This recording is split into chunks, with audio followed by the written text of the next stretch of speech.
Welcome. Welcome to Master Builders Academy, Profiting in Real Estate. Today, you are here by divine appointment to step into your greatness of real estate.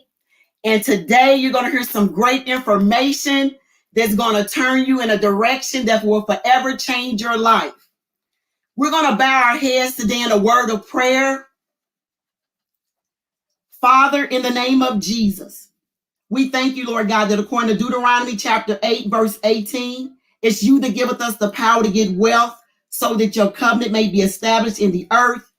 We thank you, Lord, that according to Matthew 7 and 7, you said, ask and it shall be given. You said, seek and we shall find. You said, knock and it shall be open unto you today, Father, for real estate and all other ventures that we're setting out to do. And I ask you, Lord, to bless all those that are listening, Lord God, that according to Deuteronomy chapter 28, verse 1 through 14, that they would be blessed in the city, blessed in the field, blessed coming in, blessed going out. I pray, Lord God, that their bank accounts, investments, their health, their relationships flourish, oh God. I pray, Lord, that the blessings of the Lord would overtake them in every area of their lives. In Jesus' name, I pray. And I want to send you out with this encouraging word to just go by faith and go get it. Go get your real estate. Because that's where the money resides. Have a great day.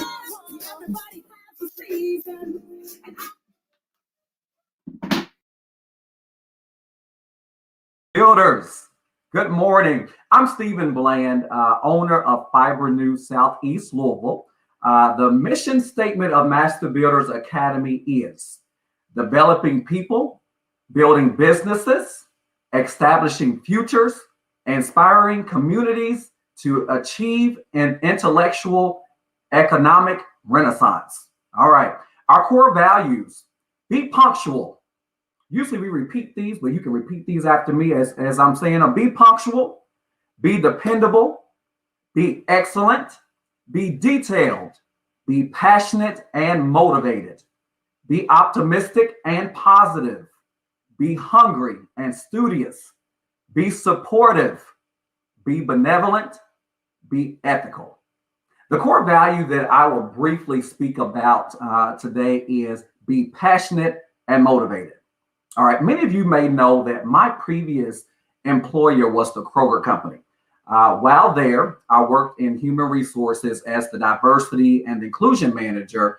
And lastly, I was a store manager for about 7 years for the Kroger Company. But after 23 years of service, in January of 2020, I left the Kroger Company. When I left, I did not know what my passion was. I was just used to working long hours at the Kroger Company. That's all I knew was Kroger. I wanted to be motivated, but didn't know what to be motivated about. But still, one thing I knew is that I was ready to start the next chapter of my life. So I attended the very first Master Builder Forum in 2020. And immediately I knew that's where I needed to be in order to be successful and confidently move forward into that next chapter. By attending the forums, I began to learn more about myself personally. I began to learn more about myself professionally. I started reading books, doing effective research, taking assessments. I had a deep dive debrief about the assessments, about the results of the assessments. That way I can learn what the assessments meant and learn more about myself, again, personally and professionally. I started networking, building relationships, and began to learn what I'm passionate about. As I began to really learn myself personally and professionally, I was somewhat surprised at some of the things that I truly was passionate about. But I learned quickly to embrace and build on those newfound strengths that I just learned. I also began to get motivated about the passions. I used what I learned in Master Builders and took action. I also took a leap of faith. Now I am a successful business owner. Thank God. Though I have not gotten into real estate yet, I still use the things I am learning at Master Builders to help my business. These concepts are helping me now and will help me when I purchase my first property and begin my real estate journey. It's coming. So today, I urge you to really listen and be engaged as we start forum number 3, Profiting in Property, where the money resides, part 2. Thank you and welcome.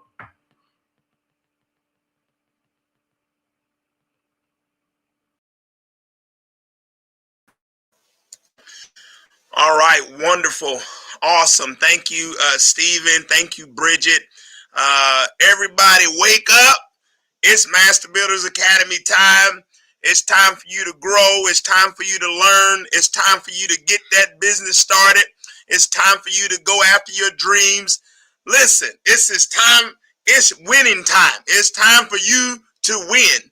All right, I want everybody right now, whatever you're doing, just stop what you're doing for a second. I want you to text somebody, tell them to get on right now. And I want you to hit the share button. I want you to grab the link and send it out to your friends, send it out to your family and say, listen, it's time for us to grow. It's time for us to get busy, right? And get busy what? Get busy winning. It is time for us to get busy winning. And I'm telling you, there's a winner in you. And if you would just start putting on that winning mentality. Listen, the fact that you chose this morning to get up and go after your dreams, the fact that you decided to get up, come on to the Master Builders Academy program today and go after your dreams, to start learning. Listen, you have beat most people already. You have already beat most people. You know, there's some people still laying in their bed talking about it's Saturday. It's Saturday. I can't. This is my day of break. This is my day to listen. No, it's Saturday. This is your grind day. This is the day that you start taking steps to advance. Listen, listen, most of us, you put in those hours and you put that work in for all of the people, you know, that you work for. You made millions of dollars, not for yourself, for somebody else. Listen, this week you put in $1 million work for somebody else. And then you talking about, I'm tired. No, today's the day of motivation, because today you put in work for yourself. And so this is what I want everybody to understand this morning, that today it's about you. It's about your family. It's about your dreams. It's about your community. It's about your generation. All right. And I just want you to get excited about it.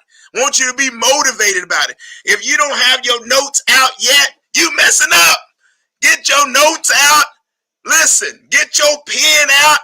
Grab your stuff and get ready. Today, we brought some people on that are going to show you how to get it done. Today, we're going to talk about real estate, but we're talking about real estate where the money resides. And I don't know about you, but you need to get ready to get that paper. All right? Some of us, I'm trying to tell you, one property would change your life. For many of us in our community, one property could change your life. Some of us are making 5, 6, listen, whatever it is you making, and you know that at the end of the month, there ain't hardly no money left. You got more month than you got money. You got more bills than you got money. Hear what I'm trying to tell you. And one property could change your life. Listen, I don't know about you, but if you got an extra $600 a month coming in, would that bless you? If you had an extra $1,200 a month coming in, would that bless you?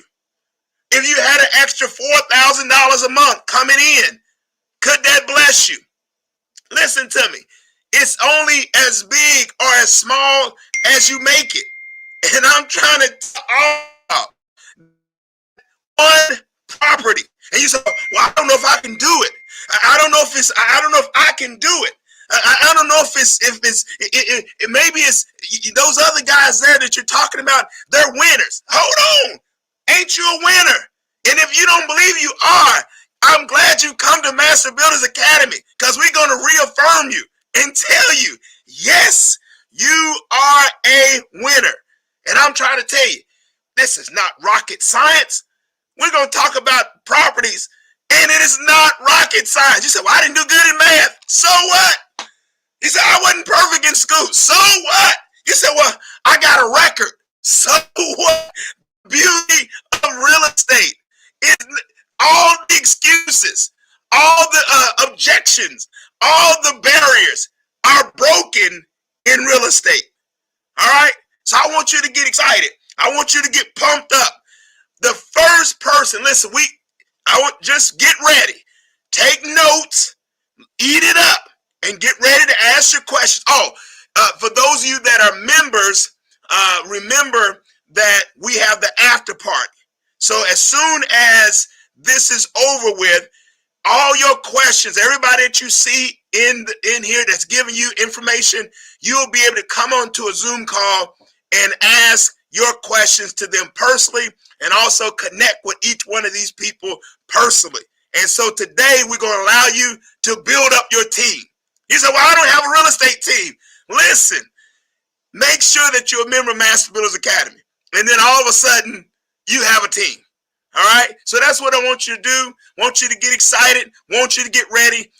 The first person that we're going to bring, we brought the experts today. All right? We brought Nicole Leach, Miss Nicole Leachman.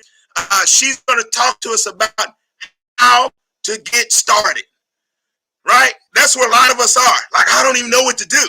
I don't know where to get started. Nicole's going to lay it out for you on how to get started. Nicole is not just, listen, so she's the director of financial education for Inspire, a nonprofit organization of Park Community Bank. All right?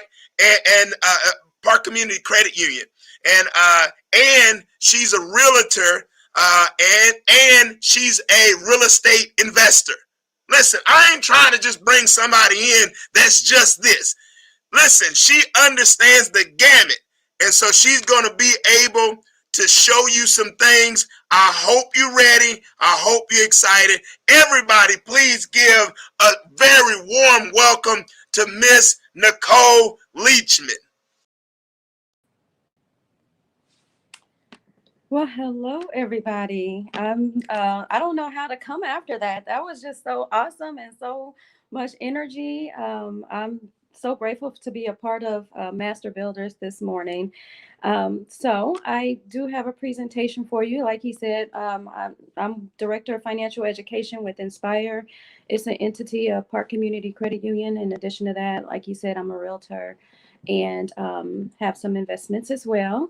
So I do have a PowerPoint that I'd like to get started with. I know I only have about 20 minutes, and if someone can let me know when that time is almost up, I would appreciate it, or I'll just keep talking. So, yeah, so let's go ahead and get started. You can go to the next slide. So today we're going to talk about investment goals, financing. I'm sorry, my screen is tiny because I'm on my cell phone. Financial financing options, where to look for properties, and contractors and other resources. So let's move to the next slide, please. Okay, so let's talk about, before you decide that you want to go into investment, just kind of understand what the different type of investments are. Okay, you may decide to go into a buy and hold, which buy and hold is basically you buy in the property and you hold on to it. So you'll hold on to it for, as long as you want. And usually during that time, you are renting that property out. So before you buy that property, you would want to know what kind of rent it's capable of bringing in. And then you would base your rent off of what those numbers are. And you would need to, your rent should be based on what your actual mortgage payment is and what it's going to cost you to maintain that property. Okay. So if you know that the mortgage on that investment is $500, so you know you want to bring in at least $500, but most people will want to bring in a lot more than that. So maybe it's 6, maybe it's 7, maybe it's 8, but just make sure that you can recoup what your mortgage payment, at least what your mortgage payment is, and then extra. And then sometimes you will go into a buy and flip, which a lot of people are familiar with, buying a property and rehabbing it and then reselling it. Usually with some loan programs, there's not a specific time you have to hold on to the property. Sometimes people buy the property and they are ready to resell it within just maybe a few months, maybe a month and a half. Depends on what kind of team you have behind you that can help you get that property ready for resale. And then we have wholesale. And wholesale is basically a middleman. Um, just like with the buy and the buy and the hold, or the buy and the flip investment, you don't have to be a real estate agent. So, but you will work closely with the real estate agent. So when you buy it on wholesale, you're basically the middleman between the buyer and seller. It's all about networking. It's all about knowing people. It's all about connections. It's all about going where people are who need your services. So a wholesaler may, end up making $5,000 to $10,000 per transaction, but basically you might see a home that's for sale or coming on the market, or someone may be about to lose their home. And then maybe that property is on, maybe that property is worth, I don't know, $150,000. And then you can buy that. Maybe you say, hey, I know someone who wants to buy this home and they'll pay 170. So then basically you would, get the middle of that. And that's written up in a contract. You don't have to buy the property and resell it. You're just kind of the person that brings those two together. Um, in most cases, it's just you're getting your money the same time as at the closing. And then, or sometimes it may be a double closing where you may have purchased a home and then you're turning right around and reselling it. So those are the different ones. You have your buy and hold when you're renting the property and you want to rent the property, or buy and flip, or wholesale. And I'll go a little bit more into those as we go along the slides. So you can go to the next one. Oh gosh, I'm so sorry. Okay, the way you can finance your investment is by being a cash buyer. That's one of the best ways to become an investor. You don't have to work with the bank. You don't have to go get pre-approved. You don't have to get a loan. The thing about an investment and being a cash buyer, those are the best things about being a cash buyer. You don't owe anybody. So you purchase the home cash, you fix the property up with your cash, and then you can resell it. So all the money that you get from selling the property will go back into your pocket. Cash buyers, that's probably best for people who want to flip a property. So they want to buy the property, fix it up, and then sell it because they can recoup their money back really fast. And then they can invest that money further into another property. And then lender financing, of course, you'd have to go to a lender and get pre-approved to purchase that home. And then you might, if you don't have the cash to fix it up, you might have to get another loan to get the repairs done on the home. Or there may be some programs out there where you can buy the house and they give you a line of credit to get the work done on the house. And then you can turn around and sell the house. So you just have one loan with them, so to speak, or one closing where you bought the house, you financed the repairs with them, you sell the house, you give them your money, and then you take your profit. Excuse me. Most of these programs require you, the biggest hurdle that investors have when they're financing is them having to put, I said 10, but 9 times out of 10, it's probably 20% down. So you have to come up with a 20% down to close on that property. So That's why a lot of people may talk about investing for a long time and never really invest because they don't have that 20%. So even if you buy a property, 50, 60,000, 20% down, you close with the 20%. So you've given them 20%, and now you also have to have money to make the repairs or get a loan to repair um, the home. So taking 20% out of your money and then having to go and do the repairs could be a big hurdle for some people. So that's the biggest hurdle people have when it comes to investing. And then interest only, there are sometimes you can get a loan where you're just paying back the interest because they know that you're buying an investment property. So instead of paying a full mortgage payment, you'll just pay the interest on that loan. So that can substantially save you a lot of money.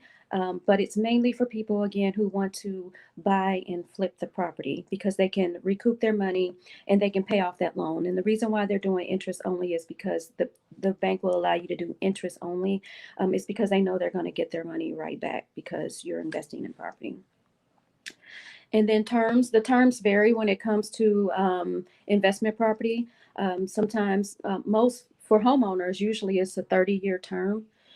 They can, do a 15-year if they want. But sometimes when you're working on investment, your terms they may say just 15 years. They may stipulate just 15 years on this investment, or it just may be less than 30. So just know that it's not always a 30-year term. It can be a lot shorter. And then sometimes the interest rate is a little higher for when you're investing when you're an investor. So not, they'll talk more about getting approved for a loan and what that entails. But right now, I have a client who had closed on their home at a 2.75% interest rate. But if you're an investor, maybe your interest rate may be 4% these days. That's a lot. Not a lot, but these days it may seem a lot, but it's not really. It's just a higher rate than what you normally would have.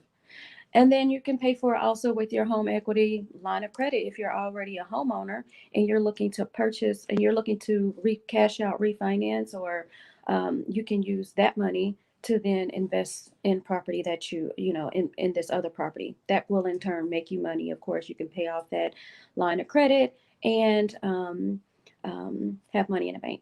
So that's not a horrible option. So keep that in mind. Like I said, they'll talk more about financing your options a little later, but that's just to touch on some of the main ways people use to invest in property. Next, please. Okay. So when you're looking at investing in a property, it's very important that you make sure you can have a return on your investment. For instance, when I talked about buying and holding, if your mortgage is $500 and you know the going rate for that neighborhood is a $300, I'm just throwing out an example. That's really low, but it's an example.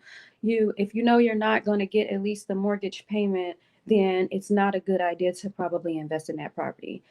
If you are looking to buy and flip and you don't think you're going to make your money back, then it's not a good idea to invest. I was going to list a property for sale for one of my clients. Um, I was thinking about buying it myself. So she was only selling it for $45,000. And I was just going to buy it and then flip it and then sell it, So when I did the comps and I looked at, what's the going rate in the neighborhood, thinking about how much money I had to put into it after I bought it, my return on investment was not going to be where I wanted it to be. So I passed on it.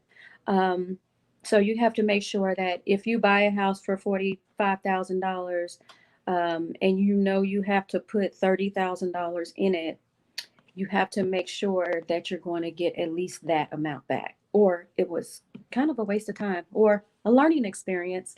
So, if you want just a education and how to do it and you're not trying to make money, then go ahead. But in most cases, you want to make sure that you get a return on your investment.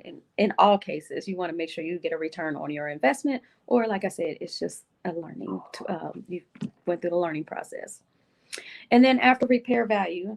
So, like I said before, if I would have bought the house for 45, when I walked through the house, I knew that I would have to put at least $30,000 into it, and then I would be able to sell it for what the going rate in the neighborhood was, only about 80,000. So for me, it wasn't worth all that I would have to go through um, to buy that property and resell it, fix it up and sell it just to make $5,000, $3,000 or $4,000. It may not have worked out in my favor. So I passed on that one. Also, be cognizant of the neighborhood where you purchase a home. A lot of times people see a really good deal and they're saying, oh, I can buy this house for $30,000. And and it may, because it may have been vacant and abandoned, but you have to put money into it. And sometimes a house doesn't sell because of the area that it's in. Unfortunately, I have to say that. Sometimes the area can be good, but maybe that street is not so great. So your investment, it could take you longer to sell that property. It could sit there for a while. I've seen a property go on and off the market for a year because of the street it was on. Um, they just can't sell it. It's really nice. They fixed it up. They have new floors. They have new roof. They have new fresh paint. Um, they have appliances. I mean, it looks like a brand new built house, but unfortunately, it's not selling. So just be cognizant that just because a home is at a really good price doesn't mean that it's the best home for you to purchase. Make sure you understand the cost of repairs, because investing is not about going in and putting and painting and cleaning it up, getting all the trash out, and you know um, adding some appliances. Sometimes it can cost a lot of money. So it's good to take people with you when you're thinking about buying a property, that are people who repair homes, so they can kind of give you an idea of what it's going to cost for you to repair that home. And sometimes the repairs can cost more than what you pay for the house. Um, so be cognizant of how much repairs are going to cost, because whatever you think their costs will be, just double that number. It probably will be a double. So if you think you're going to spend 15, you might end up spending 25, $30,000. So just be mindful. And then over rehabbing. I've been to neighborhoods where there was a home that stood out completely. Um, and that wasn't good for the neighborhood either, because even though the home stood out completely, the comparables in the neighborhood did not allow them to sell that house for what they were hoping to sell it for, because you have to be cognizant of the neighborhood and the comparables around the home you are buying. So if all the homes around you need work and they're worth about $40,000, but you put $40,000 into the home that you just bought, or $20,000, and you're trying to sell it for 80, that's usually not going to fare well for you. So keep in mind the neighborhood, and the over rehabbing and the comparables is the most important thing that you need to have when you're looking to purchase a home for investment. And usually you can get that from a realtor, the realtor that you're working with. Like I said, you don't have to be a real estate agent to be an investor, but you will work closely and use a realtor in most cases. So they will pull comparables in the neighborhood to see what homes are selling for. And that's how I decided not to purchase a home that I was thinking about purchasing, because the comparables just were not that great. And then home inspection versus having an appraisal. So let's say you decide you want to you want to buy this investment property. You could get a home inspection. So let's say you decided you wanted to buy this home just by looking at it, but you really wanted to know what kind of work you would need to be putting into the home. And so you decide to hire a home inspector. The home inspections usually can range anywhere from $300 to $600, depending on add-on services. So if you get an inspection, you may also ask them to check for radon, which may be another $100. You may ask them to do a termite inspection, which may be another $50. So you may end up paying, like I say, anywhere from $300 to $600, depending on the what you add on and the inspection company and what their fees are. So usually the inspector is in the home for about 2 hours, just going through every nook and cranny of the home. So you can take that time and money and invest in an inspection.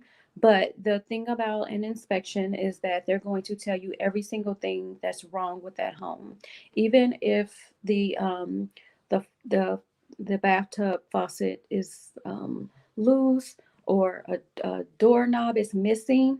Um, Cracks, I mean, everything from from the smallest things to the largest thing. And it can be kind of intimidating reading over that report.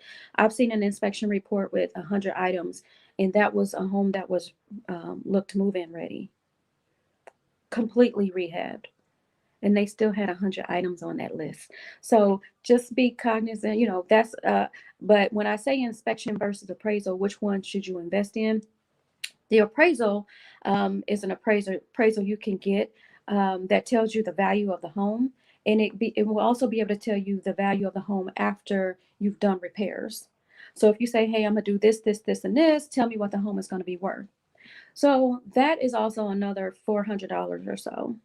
Now, you don't have to get both. You really don't need the appraisal part if you're working with a realtor, because they can help you kind of figure out how much this home will be priced for after you make certain repairs, because they have access to certain tools that can help come up with a really good price for you. So the inspection versus appraisal, I would opt for an inspection before I get the appraisal. Just so I know what I'm working with, because they can tell you every nook and cranny, every in and out of that home, what's good, what's bad, what you should be looking out for, how old the appliances are, how, they tell you everything. So you can move on, please. Okay, so where do you look for homes? Everywhere, but you can look for on the MLS, which is multiple listing service that most realtors use. So if you say, "Hey, Nicole, I want to look for a home in Shively that I can invest in. I don't want to pay any more than $50,000, $60,000. I want a 3 bedroom, at least 2 bathrooms or a bath and a half with a 2 car garage or whatnot." So your realtor would be able to set that up for you, and only things that pop up and that meets that criteria will be sent to you. And you will probably get a daily update of what new has come on the market that is for sale.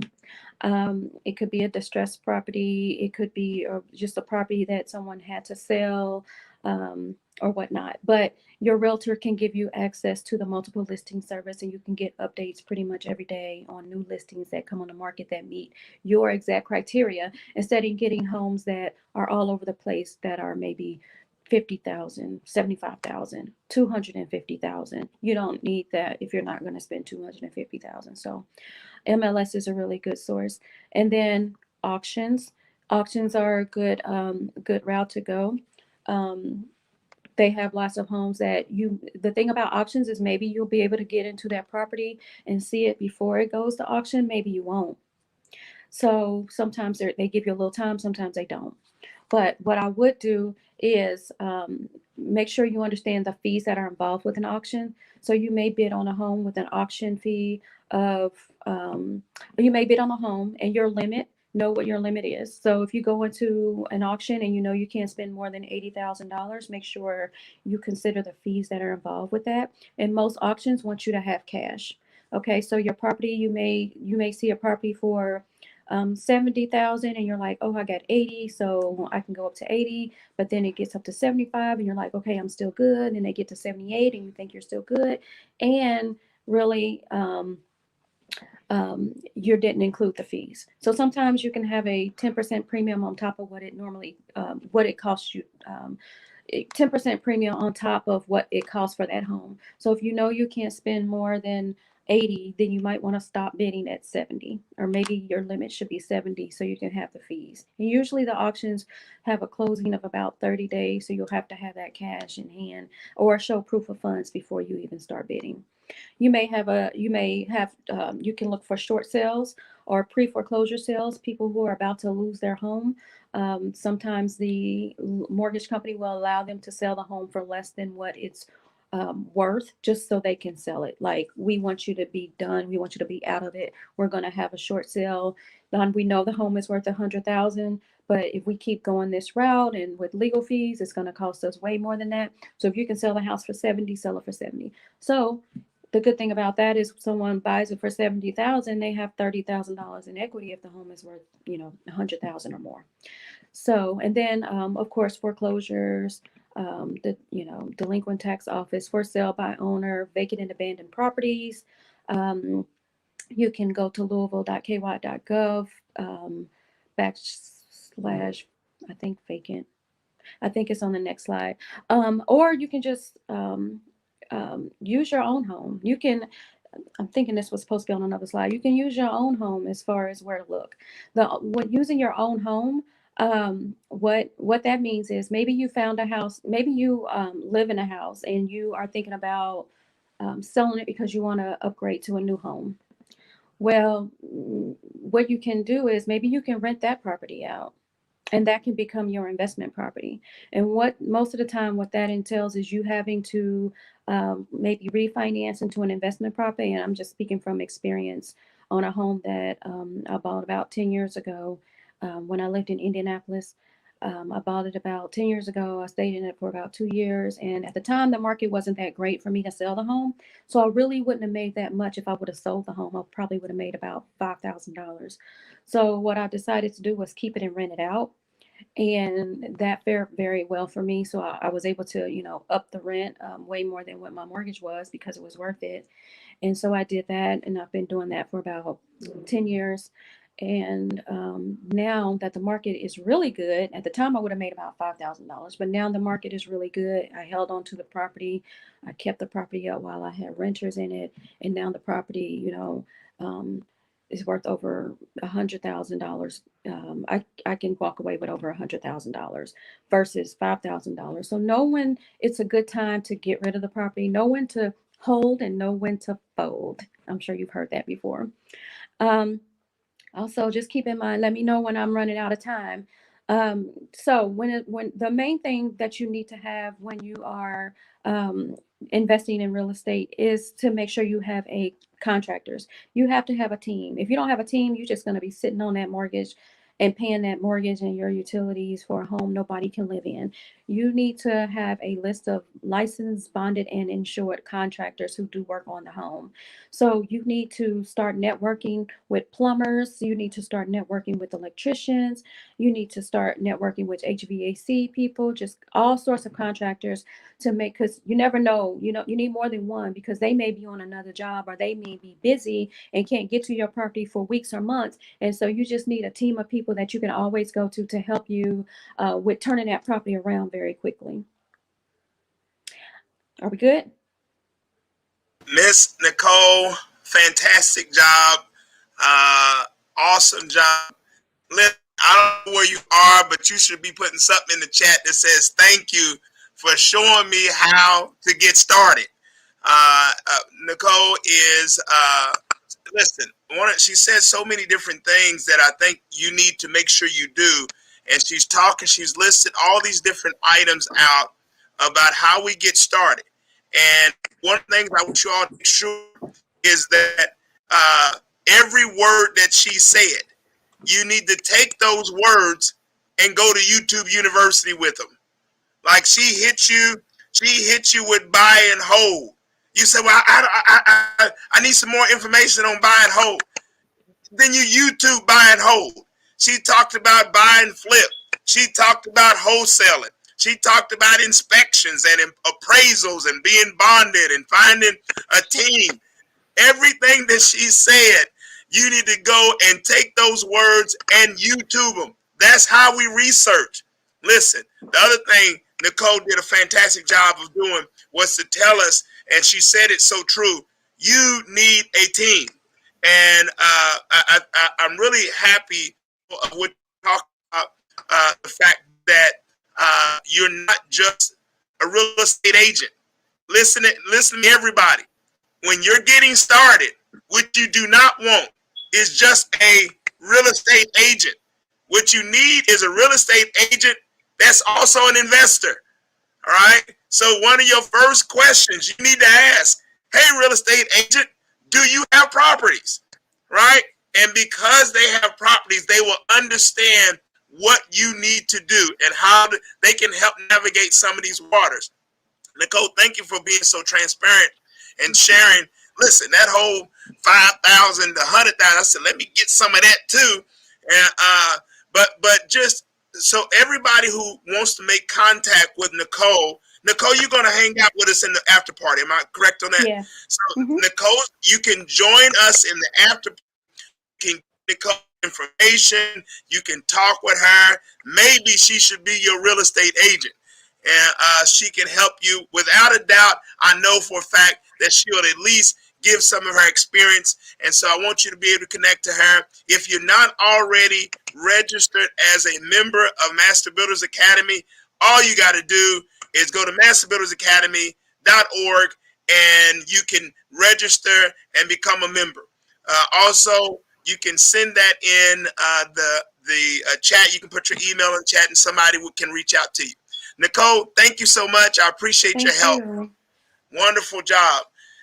And listen to me, everybody. I hope that you guys are fired up. And listen to me. Sometimes we hear people talk about what they did, and we think for a second, well, it's because they're superstars.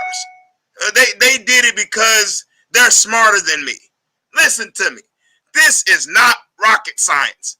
Like, none of what we're talking about is rocket science.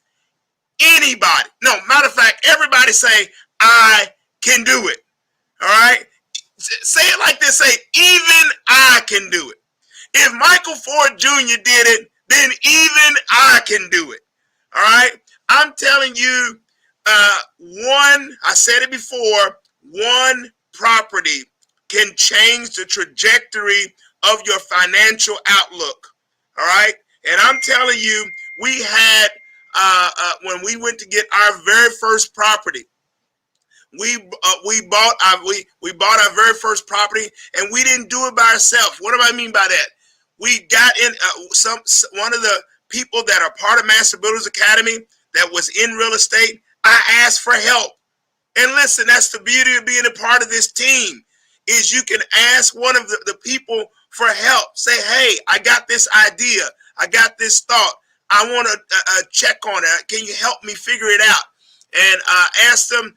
We worked on it. I bought my first house at auction for $17,000. I did it.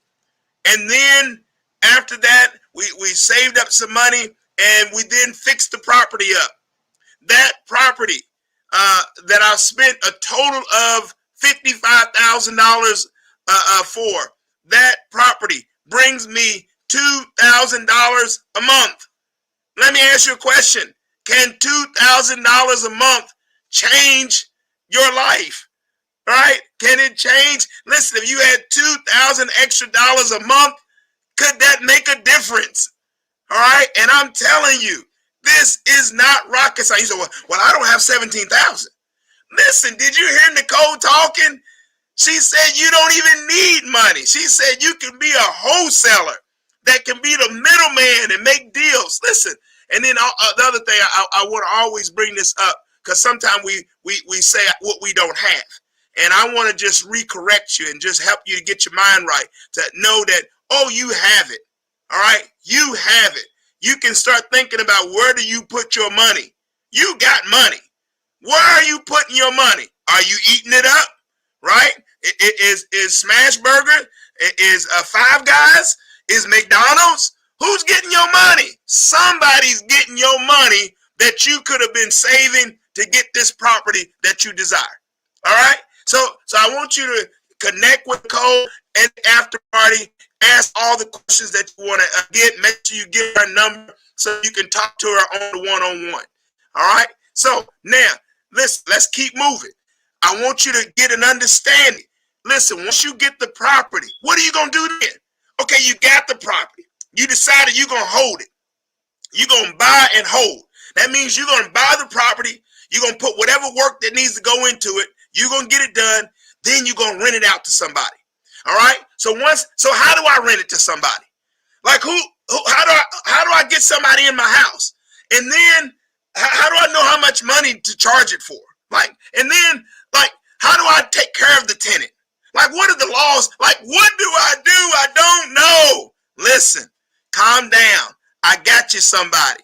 Miss Joy Mays. Miss Joy Mays is an experienced an experienced person who understands not only how to take the house and get it together, because she's a certified, she's contractor. Listen, she big time, but she knows how to work with tenants. All right, she's the current owner and general contractor of Enduring Hope LLC.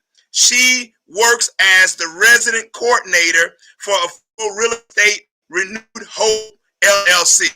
Right? She understands the system of tenants. So I want you to listen. I want you to take some notes. Get it down. I done brought the expert in for you. Receive Miss Joy Mays.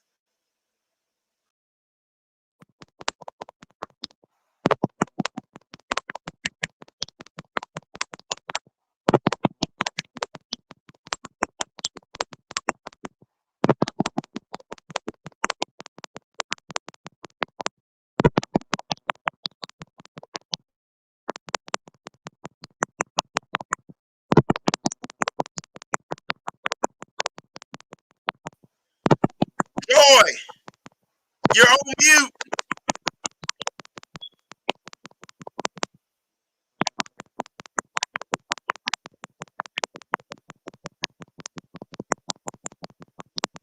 All right, we got a little technical difficulty. Okay. Stand by. Can she fix it? Can I fix it? Can she fix it? All right. Can you hear me now? Joy Mays, everybody. Receive Right. Miss. Thank you, Michael Ford Jr. for that wonderful introduction.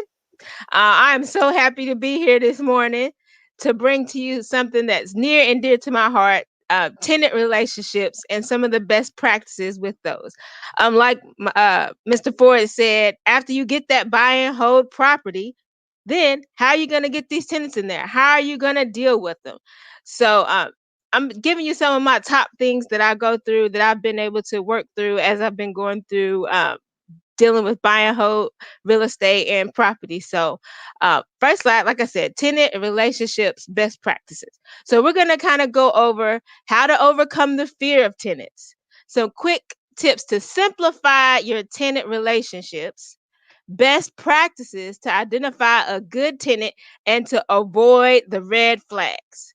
And then I have 5 questions that you will be happy you asked yourself to so when you starting to deal with these tenants, you'll be like, oh, I'm glad I asked that question. So let's go ahead and dig into that. So how to overcome the fear of tenants? Well, first of all, you have to be clear and upfront with your communication when you're talking to tenants. You have to ask questions, and more questions. You have to operate in integrity and always stick to your rules. So when I say about clear upfront communication, that means leave nothing uncovered.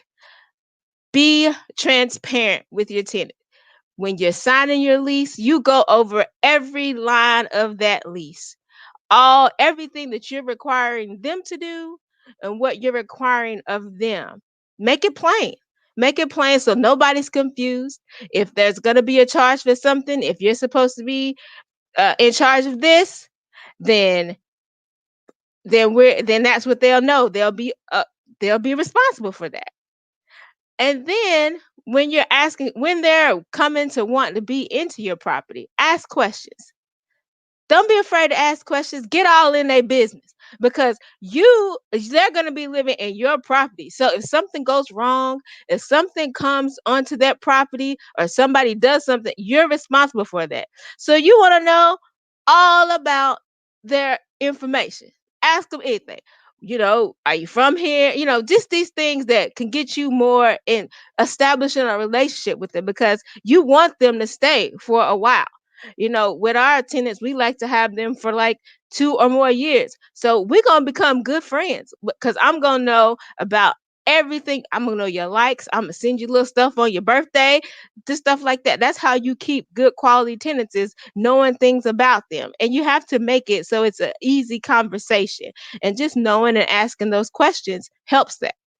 And so my next thing is operate in integrity. Don't make promises to tenants that you can't keep. Be transparent, be truthful to them, because you want them to take care of your property just how they want a nice and great place to live. And so operate in integrity, do what you say you're going to do, and just stick to it. Don't try to please somebody, because see, they're coming to you for a service. They're wanting to live in your property, and you're providing something that they need. So you want a good, clear cut. And just like, if you say you're going to do it, then do it. But you also hold them to that same thing as well. Is if, this is what you agreed to, and I'm going to need you to do that, because that's how we operate. And that's how you continue to hold and make these great relationships with your tenants. And then just always, always, always stick to your rules. If it says it in the lease, then that's what you do. You know, um, just what they're responsible for, keeping up the house, cutting the grass, and then let them know, if you don't do this, and if I have to come and do it, you're going to be charged for it, because I have to pay somebody to come and do it.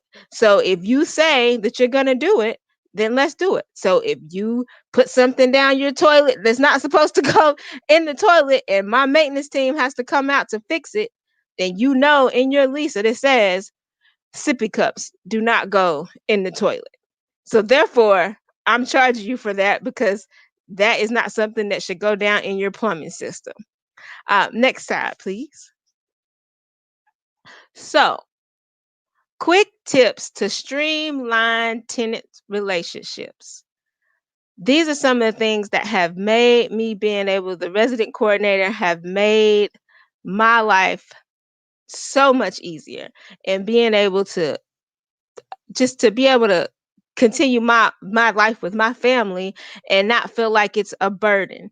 And also makes me love it, because it just fits right in to what my family does, and for me, and I could be there for my kids. So these are some of the things that I use that help me. I use both of these on a daily basis.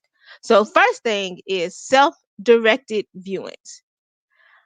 When people want to go see my properties that I have up for rent, I don't go in person to go let them view it. We have a system in place where it's either through text or a call. I have somebody, I do ask a few little questions beforehand, before I, why you want to move and things like that. Um, Before I let them, okay, so let's so I get it self-directed. So we let them go and view it on their own. But what we do, we require a couple of things before we let them go into the property, because usually there's like a lockbox or something on the property for them to let themselves in. So we use technology. Technology is the best thing that has come around since sliced bread. And so what we do is we require them to send a picture of their some type of ID that has their face and their name clearly written on it. And it has to be a very clear picture, so that I know who is going in and out of our properties. And then once they get there, they send me a selfie of themselves in front of the property where I can see the address. And then once I get that picture on the day that we have scheduled for them to go visit, I call and give them the lockbox number, and then they go in and view it. And that way I don't have to spend my time running back and forth, them not showing up or saying they're gonna, oh, I gotta be scheduled, or I forgot. This takes a lot of the back and forth, and it just makes my life a lot easier. So I'm able to do other things as well, and still run a very easy, streamlined business. Another thing that makes to streamline your business is to only accept electronic payments, and taking all of your applications online. Uh, there are so many different platforms for property management, things like that, that have all this accessible. Y'all, this is so easy, and technology has made everything so much more easy. It's so much more doable. I'm gonna tell y'all, if I can do it, y'all can do it. It's easy. It is easy. And it makes it like, why didn't I know about this before? So what I do is I take applications online, and then you just make sure that there's a way that you can see that they fill out everything completely. Um and then take electronic payments online. Like, I don't go and pick up rent from anyone. I get a little ding on my phone saying, I got my payment, this property, this person is paid for this property, this person pays for that property. And I'm smiling because I'm getting paid while I'm sleeping. I don't have to go knocking on doors and putting myself at risk of going to knock on doors and collecting cash. I'm like, we don't do cash. We do electronic payments only. um, Simplifying and taking all applications online um, makes it easier too, because that way everything you can process the application a lot more quickly. You don't have to wait for them to come drop it off, go cash the application fee when people want to give you checks or money orders. No, we don't do that no more. We want everything to be easy, clear, and just streamlined for you. And also another thing that for me, accepting online maintenance requests. Like, this literally has been a game changer for me, because once you have an online maintenance request system, it makes your life so easy, so much easier. As a resident coordinator, for me, is that when my tenants have an issue or something goes wrong, they don't even have to call me. We just get on our handy dandy app, get on their cell phone or their computer or whatever, and send their maintenance request out, and it goes to my maintenance team. So I don't even have to talk to them. I see that there's an issue, but I don't have to do anything, and they can schedule. So I took out the middleman for a maintenance request, so it wouldn't have to call me, then I have to call the maintenance team, then we have to do that. No, let's go straight to the person who's actually going to be fixing it. And that takes out time in between of getting their issue fixed as well. So it works good for both parties. Um, and another thing that I always recommend, always, always, always do background checks on your tenants. It is important because your background checks and credit checks can tell you a lot about your tenants, and that will help you understand how they making payments, if they've had issues. And then it'll also help you confirm the stuff that they put on their applications, if it's true or false, or if they're giving you all the correct information, and how that is, if they're being true and using integrity and those things that you want in tenants, that are being truthful and good communication. Because most of the time I found that if they have any type of issues or had issues in the past, if people who really want to move into your property will tell you all that information even before you get your background check. So background checks are more of a confirmation in for how it's worked out for me, because I'm, like I said, I'm asking questions. I'm all in their business. Next slide, please. So, identifying good tenants and avoiding red flags. For me, an excellent candidate for a tenant usually has these couple of things. Uh, they are making their income is giving them 3 times the rent, and there's ways for you to document that. If they're on Section 8, they have a Section 8 voucher in their hand. They know the process. They have good references. I mean, I do personal, I do work references and all that. And I say good references is that the people that they let you talk to, or the people they give you that information, will give you the truth about them. So if you ask her, how do they clean their house, or how do they pay their bills? Do they pay their bills, or are they always borrowing money for you, or do they help you if you're in need? Things like that. Um, Also, I'll go and do a current residence viewing, basically, to see how they really keep the place where they're living now. So is the reason that, and usually the good tenants I've come in contact with, their houses are always in good order. They're clean. They don't, even the outsides of the houses are clean and things like that. So those have been what I found, that the tenants that I have been really good. Those are some of the attributes that I found for them, are the tenant must-haves. Now, The red flags.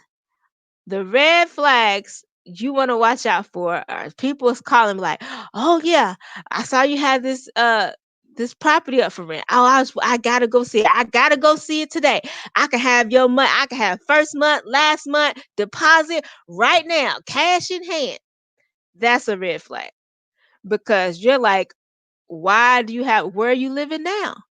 Why are you in such a hurry to move? And then you give them, and then when they give you their application, oh, well, I didn't know if I was supposed to put that on the application or not, or this. So, it's always something. So be leery when somebody comes and slabs a, a handful of cash right in front of you on the table. I can pay you today. Be leery of that because there's a reason why. Most of the time, because they're giving you money that they were supposed to be paying somebody else at where they were staying now. So, also, another red flag is they always got a story for a story. So one story they give you on the phone, and then when you talk to them again, the story has changed.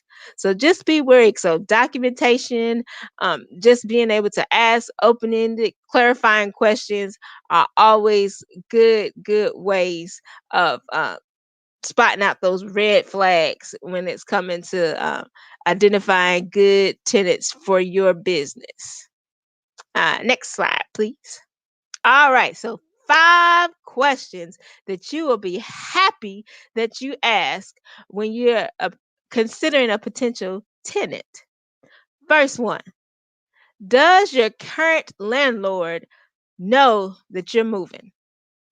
Now, this is a good question because sometimes they don't know. And if it's a good tenant and they just wanting to move, maybe they just need somewhere bigger or their family's grown or something. But a lot of the times, if the landlord doesn't know, there's usually a problem or a reason why behind that. So that's always a good question that I found that has helped me in the past to ask. So, and then another thing is if I go to a potential tenant's house and they fix me a peanut butter sandwich, would I eat it? Now, I ask this question because I'm not just going to eat something from anybody's house who's nasty and dirty. Usually, personally, I'm like, if I wouldn't eat something they fix me, then why would I want them to live in one of my properties?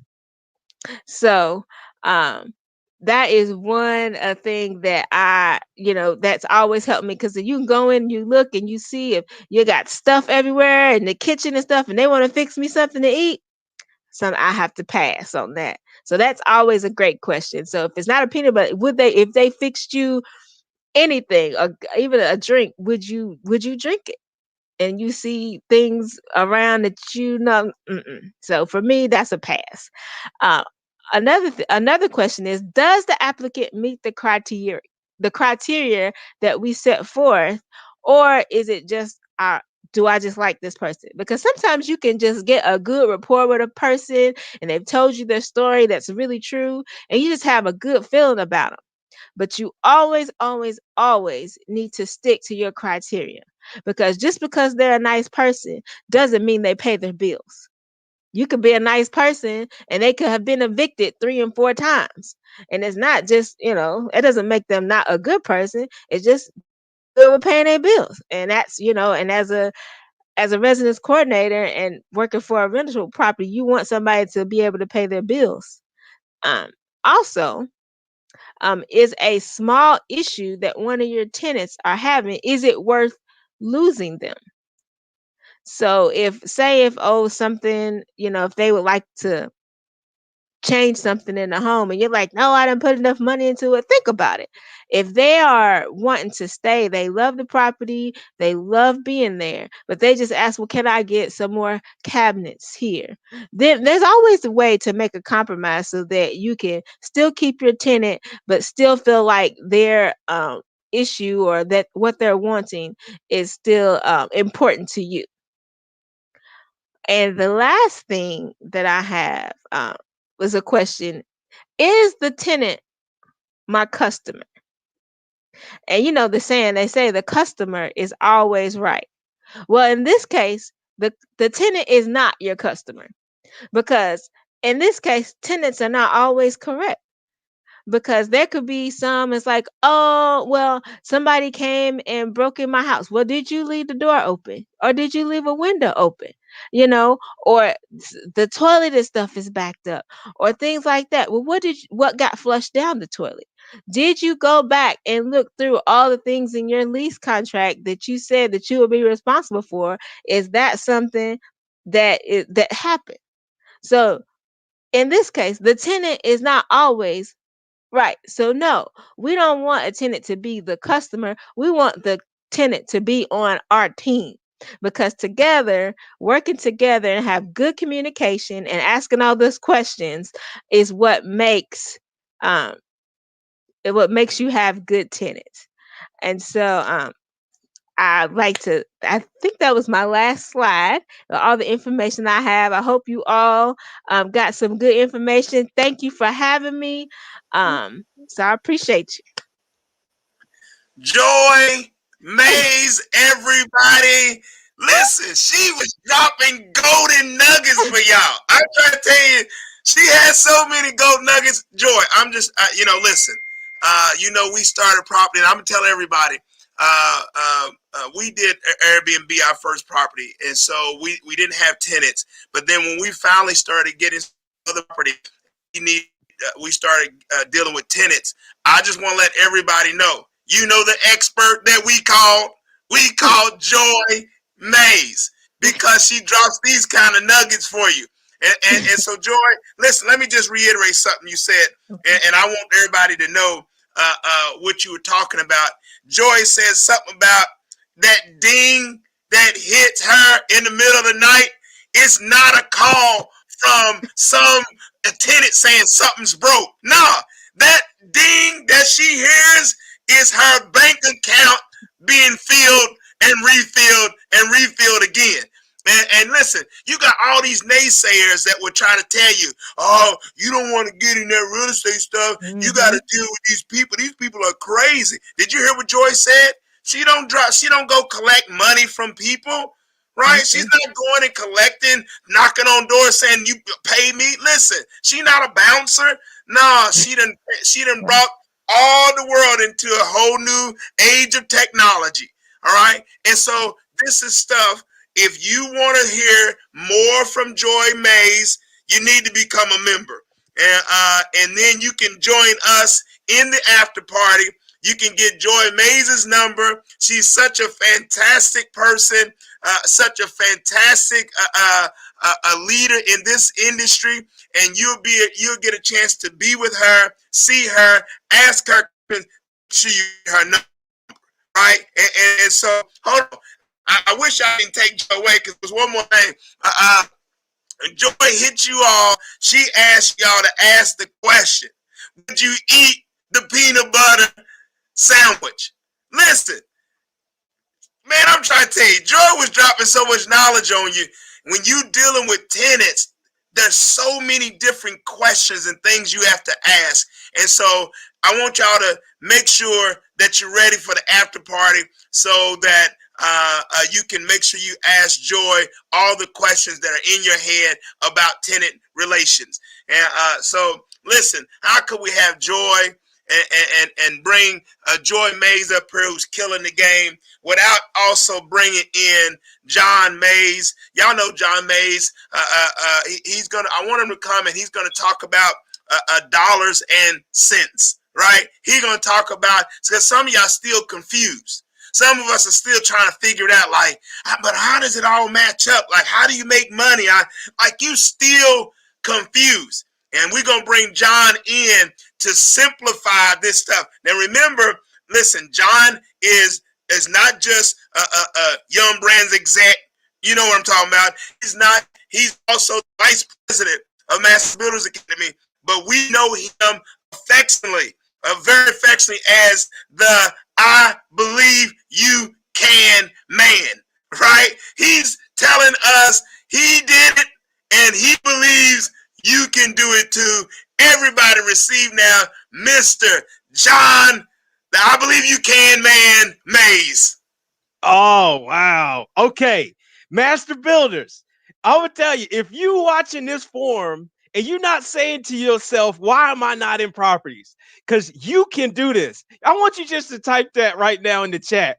Is I can do this. I believe you can do it. You know how? It's because I've seen myself and others, people who had zero experience in real estate, people who knew absolutely nothing about this stuff, who learned being hungry and studious, started at Master Builder Academy, and had people who inspired us to get started. And now we went through and we've been able to accomplish a few things, but we still learning. And that's the best part about Master Builder Academy. We sharing with you as we learn it. So today we're going to talk about dollars and cents.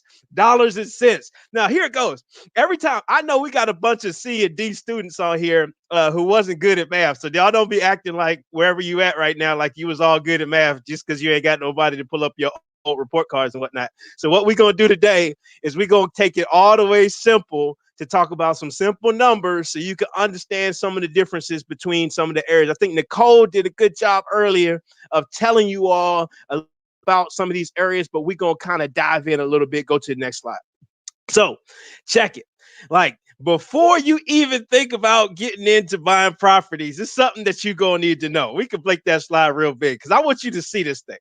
It's like, look, the starting line, this is where you need to get to. If not, yeah, I want you to really think about if it's time for you to get into properties, because this is for you, but you need to think about a couple things first.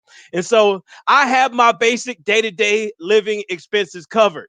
Look, if you ain't able to feed yourself consistently, pay your own personal light bill consistently, or you have an unstable living situation of where you live at, you need to get that stuff situated. That's going to be a priority for you. And so think about that first.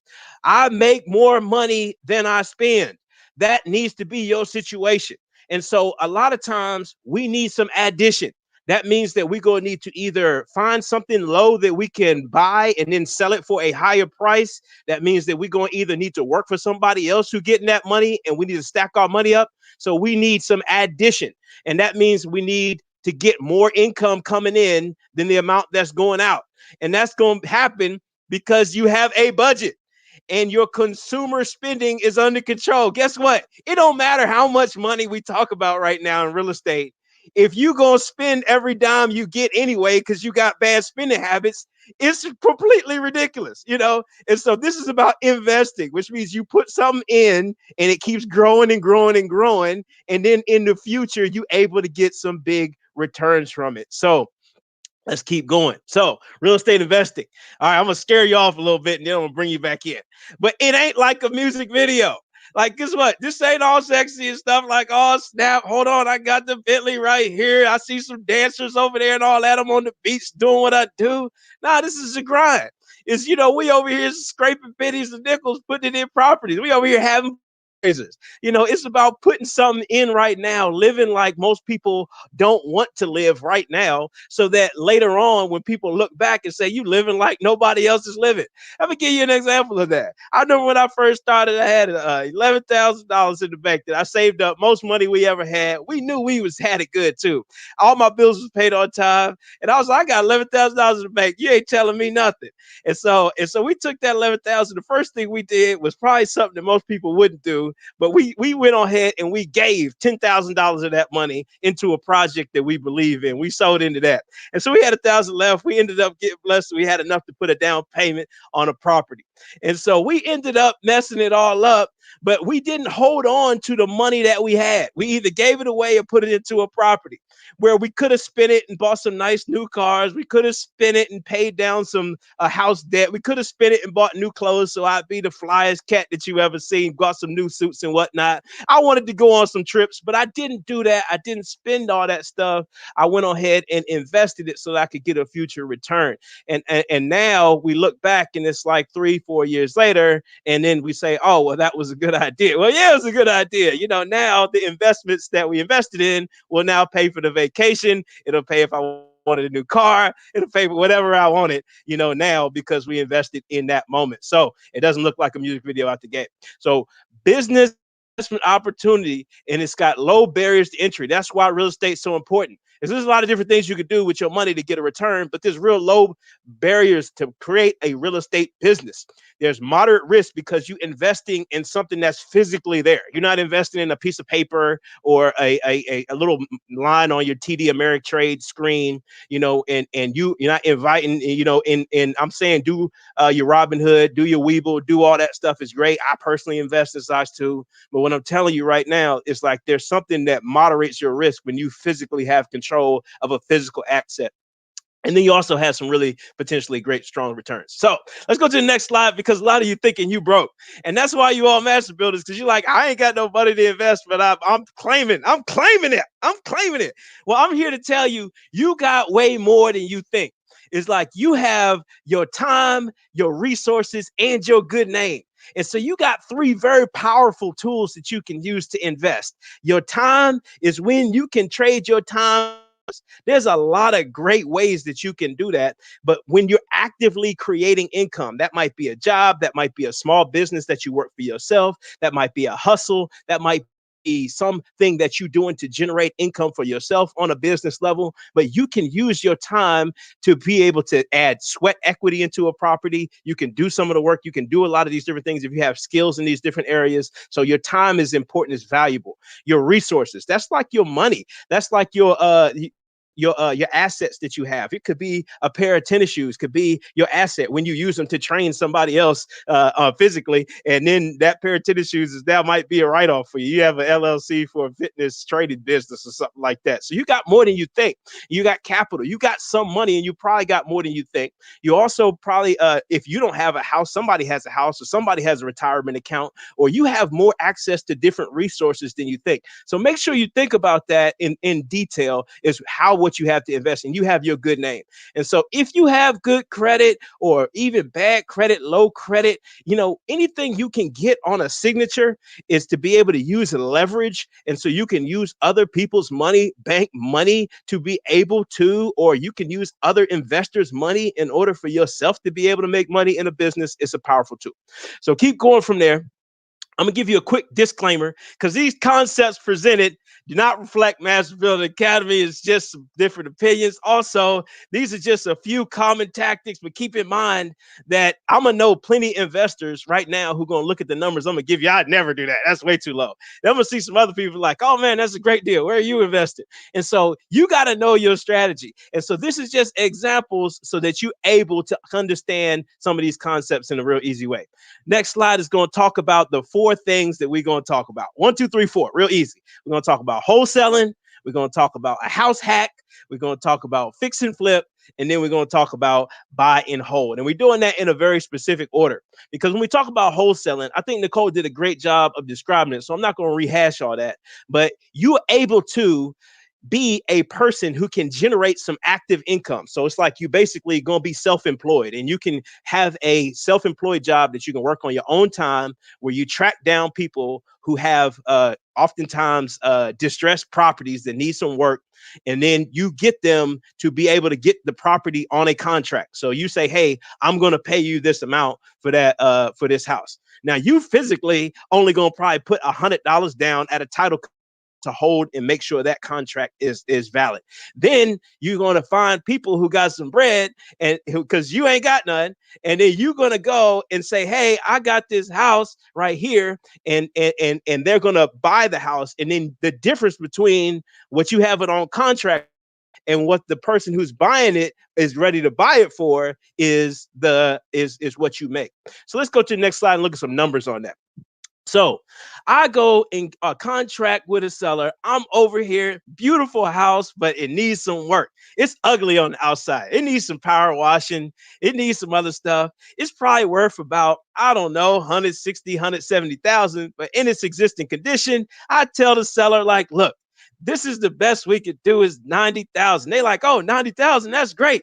And that gets this thing off of my hands. I appreciate it. So you get it signed up right there. Then you take the contract. You say, hey, y'all, hey, you go to some investors. There's plenty of investors. You can talk to some master builders, or you can talk anywhere around. Go on, buy Black Blue. You go find hundreds of people right now who are going to buy that property. And so you say, hey, I got a property. It's worth about 150, 160,000. It needs this much work, maybe 10, 15, $20,000 worth of work. But I'm going to sell it to you for the low price of $100,000. And so that means that when that other person buys it, you don't have to put no money up to buy it.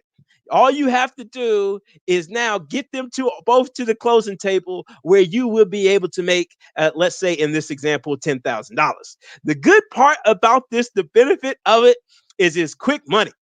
It's low money needed because you probably need about $100 to hold the contract with the with the company, and then you can use this money to fund other investments. Now, the downside of wholesaling is that if you take this money and don't invest it in something, you're not really an investor. You are pilfering. And so you're taking this little money and then incorporating that into your bad spending habits. So what you're going to need to do is take this $10,000 and use it as an investment, as a seed, in order to be able to build some future returns. Let's keep going. So next up is a house hack. I like this term, house hack. I should have been a house hacker. Like, instead of me getting me and my people together and renting from somebody else, now that I think back, I'm like, well, why didn't I just buy the place? I would have had a lower mortgage than what the renter was, and then I could have just rented it out to my roommates, and then they would have been paying all the bills. Like, that's like a genius thought. And I lived with roommates for many years. So it's like, oh my goodness gracious, we got to get better about that. So if you live with roommates right now and y'all are all renting, you really need to think about this strategy. Because you should just buy a house that y'all all go live in, and you got roommates anyway, and it's rented out, and then they'll basically be paying all the bills, and they'll be happy that they're able to do that in your nice house. And then also is you could do Airbnb in your basement. You could do Airbnb in a room in your house. I've stayed in somebody's house as Airbnb. Like, now this house hack thing can go so many different ways. And you could do a rooming house. So, you might not know the folks, but you stay in your area, but then you rent out the other rooms, and you could make some money doing that. Let's go to the next slide and look at the numbers. So on the house hack example is that the purchase price of the home, we're going to stay with this $100,000. Now, can you get a house for less? Sure you can. Can you pay more? Sure you could. But this is the example that we use it. So the purchase price, let's say $100,000. Let's say you have a down payment. Guess what? It's your crib. That means that you get the best type of loans. You can get a 5% down loan. You can even get a 3% down loan. You might even get a loan. Hold on, let me tell you about the loan that you could get. If you're a veteran, you can get your veteran loan. But guess what? The government will give you the down payment if you just go through a program. So let me tell you how silly we are. Just if you sign your good name, you could get a free house. A free house. You ain't got to pay nothing. And you could never have to pay anything because you could move in roommates who going to pay all of your bills and everything and all the monthly stuff for you.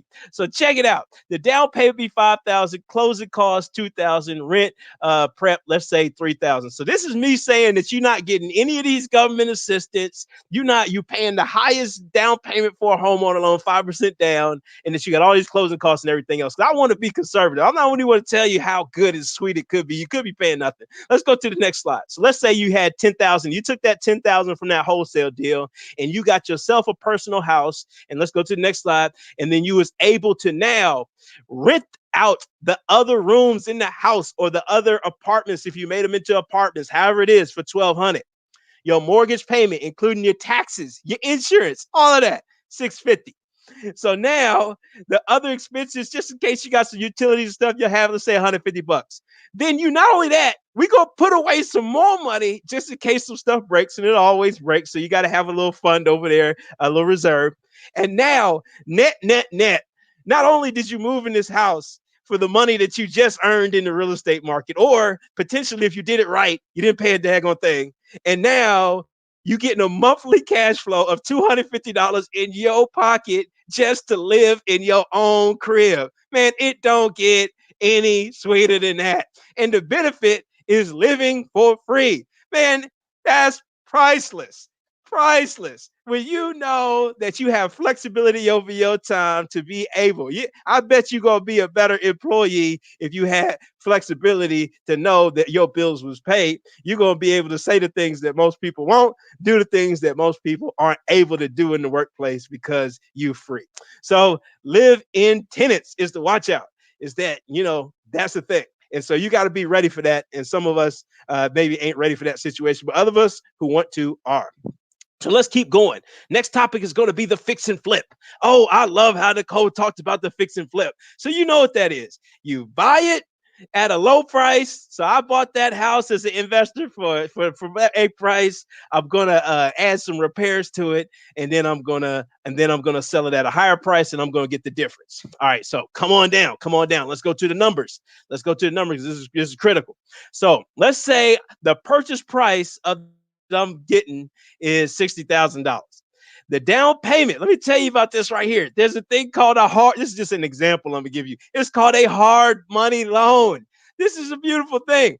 Hard money loan. They have some issues because it's high interest, high fees. But if I'm buying a house and I got a team of people who are ready to fix up that house, and I know I can sell it for a high amount, then I'm gonna use as much of other people's money as possible so that I can have a small investment. So $6,000 would pay for 10% of the house. The hard money lender will lend you the rest. They'll lend you the repairs and the closing costs and everything. All you got to do is put down 10% most of the time of the price of the house, and then allow the hard money lender will give you a loan with interest on all that. So they're going to make big money on their 12% interest or whatever, 10%, however much it is, but they're going to give you a short-term 6 month to 1 year loan, and they're going to do it at a low price for you.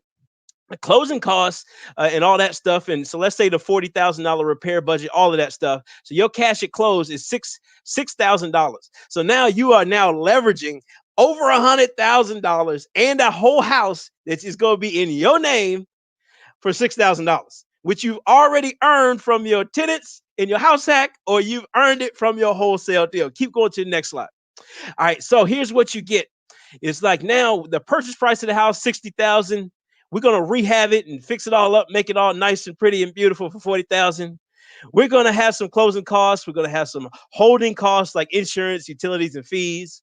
There's going to be some loan costs. And you see, that's pretty high. Like, I ain't paying nobody $10,000 for whole day money. Why not? It's their money. And so look how much you get to make.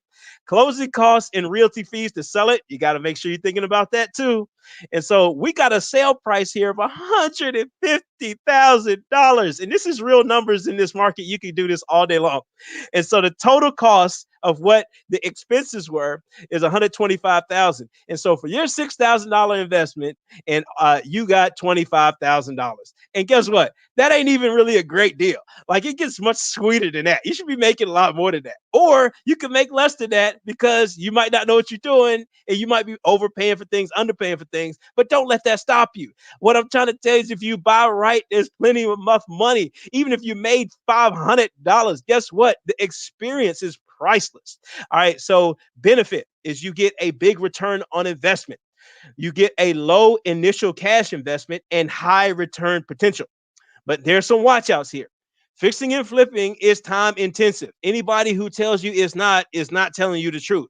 It is an active job. It is like you working for yourself. This is a job. It's like you going to go work on an assembly line for X amount of time. The only difference is you get to kind of work on your own time schedule and around your life, but it's time intensive. Guess what? There's higher risk because stuff goes wrong. I got a project right now. It got termites in it. When they find out, somebody tell you, we need to call a termite guy. That's not a good conversation. That stuff happens. So it's more risk. So that 25 might go down to 20 because I had to pay something unexpected. All right. So needs expertise for the rehab. Guess what? You don't know everything about contracting. You don't know everything about all this stuff. But guess what? Get 3 bids. The contractors will tell you how much you're supposed to pay as long as you get that information from them. Now I'm going to go, and this is where the sweet spot happens. And I don't know if you all are like me. If you all are more so lazy investors, I say lazy, it's because you don't want to do a whole bunch of work. You want to use other people's time and other people's money. This is the best way to do it. is by buy and hold real estate investing. So renting out properties. So it's a long-term investing strategy, and it gets you four beautiful things. It gets you monthly cash flow, which is money in your pocket that you can do whatever you want to do with every single month. It gets you tax benefits because there's these things called depreciation. And when you fix stuff, you write it off. And then you can do other things with your business that create tax reducing things. And then also principal pay down. So guess what? After you put the down payment, you don't make any more principal payments. Guess what? The payments are coming out of the rent. So every single month you get a little bit wealthier just because somebody's living in your house. And then this is the sweet spot is with appreciation. You don't know if it's going to happen or not, but we do believe historically that properties over time are going to be worth more. And so when a property is worth more and you own it, that means that your net worth has increased. So just from you owning it, you're getting cash flow, you're paying less taxes, you're going to have principal pay down, which just means you're getting wealthier because you owe less on the mortgage, and you're also getting wealthier because the property is worth more. So it's a beautiful thing. Every month you just hold it, you're making money. Next up, buy and hold example. Let's talk about these numbers. So as a cash investment, I'm going to give you just an example. Is this not a good example? It's an example with a regular conventional loan. Are there better deals out there? Absolutely. Have I got better deals than this? Absolutely. Have I seen deals that somebody would look at this and say, oh man, where y'all invested? Because I got to have it. How can I get you $10,000, John, so you can get me a return like that? Yes, there's people watching that who say this too. So what we can do is we're going to talk about this middle of the road kind of example for the area that we're in. So cash invested. Let's say I take $10,000. 20% down on a $50,000 move-in ready house. That means I don't have to do any repairs. This bad boy is ready to go. Condo, not a condo, because I don't want to pay any association fees. But it's a property. We're gonna say a single family house, 50,000. We out the door. So the mortgage payment, let's say, is $350, which is going to include our property tax and our insurance. All right, then check it out. This is where it gets real sweet. We renting this property out for $850. $850. The mortgage payment is $350. So we know that it's something there. All right. And so that could be Airbnb. It could be a lot of different other things, but that could increase and change that rental income. We just gonna say $850 because we're not doing any work. It's just sitting there. Somebody's living there for years and they're paying $850. So there's gonna be some expenses like maintenance and some other bills and things. So we're putting a $50 a month away just for that. Then we're gonna have savings for like future repairs. Like it's gonna need a roof at some point. It's going to need a furnace or a water heater or something like that. There might be vacancies. So we're going to take $150 and we go every month and we're going to put it into an account, and we're not going to touch that money. We're just going to put it there as a reserve. So after that, so we got a reserve account that's stacking up just in case something happens. All the expenses are paid. The principal and the interest and the taxes, the insurance, all the stuff is paid. And so net is you coming out with $300 a month in your pocket every single month from your initial investment, which guess who gave that to you? Is from that wholesale deal or from that house hack. Now you've got, or from your fix and flip. You're taking that money and now you're getting $300 every single month until you don't want it anymore. And it's passive income from this cash flow. And guess what? It's like, what if we'd have took that $10,000 and bought a car? We could have done that. It'd been a pretty decent car. Or we could buy a property. Now, how much is the payment on your car? Guess what? Now you can have a $300 a month car for the rest of your life, and you can have this property that's going to be worth a lot more all the way through. So it's going to be excellent. And so passive income from cash flow, tax benefits, appreciation, principal pay down, and more. And so it's a longer time frame for your cash on cash return, but it's a pretty sweet deal for many, many investors. So thank you very much, Master Builders Academy. We appreciate you. And hopefully you got something out of this information that we shared today. Everybody, this is John Mays. He just did a drop the mic on you. He just knocked one out of the park. Listen to me. He hit us with so much information, I can't even figure out where to start. And you're probably saying, I can't even write this stuff down. He's going so fast. There's so much stuff. John, I want to let everybody know that all you have to do is be a Master Builders Academy member. and this information, the PowerPoints, all this stuff will be emailed out to you. That's what you get because you're a member of this fine organization. And also, John, you hit me with something that I just couldn't pass up. And you was talking about the house hack. And I'm like, you know, how many college students do we have that are paying, you know, $8, $9, $1,400, $1,500 a month to stay in a 1-bedroom dormitory, right? Some of them ain't even nice. Some of them don't even have a bathroom in it. You got to go share a bathroom after down the hall somewhere. And you said, no, you can actually go buy a house, go buy a duplex, go buy something and have somebody else live in it for you and live in it with you and pay that rent. And so everybody, listen, I'm not even going to ask John no questions because I know you have 1,000 questions, and I'm going to let you come to the after party. And all you got to do, you want to connect with John. John is not whistling Dixie. John himself is property owner, and he's in this real estate investing opportunity. And you need to connect with him. You say, I want some information. I want to know. Listen, John, you staying for the after party, aren't you? I'll be there. I'll be there. All right. So John Mays is going to be in the after party, and so you can ask all the questions that you may have.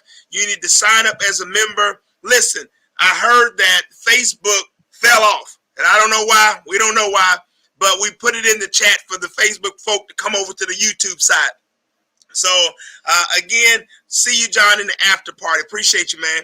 All right. Our last speaker. Listen, y'all like, man, y'all giving us all kind of information today. Listen, we are so confident that you can do this. We are so confident that you can handle this, that this can be a game changer in your life, that we decided we're going to bring you some experts that will give you the information, not hand you some little small tidbit, but will give you some fine information to help you get started. Now, our last speaker is Montrell Bross, and he's going to talk to us about how you are approved. Some of y'all saying, how do I get the money? Like, what if I need a loan? What do I need to do? Like, what are they looking for? Who do I go to? Like, how do I prepare myself? Like, calm down. We got you. Calm down. We got you. We done brought Montrell Bross in. Montrell is a senior loan officer for Roof Mortgage Company. He's been an investor for over 20 years. All right. So I didn't hear what I said. I didn't just bring you somebody from a mortgage company. I brought you somebody that is part of the mortgage company, but is also a personal investor, because you need somebody with experience. So I want you to receive Montrell Bross, and he's going to talk to us about how we are approved. And also, I want to tell you, just for extra, he's also a male high school bulldog. So I want to put that out for you. Montrell Bross, we call him Coach. Come on in, Coach. Talk to us, man.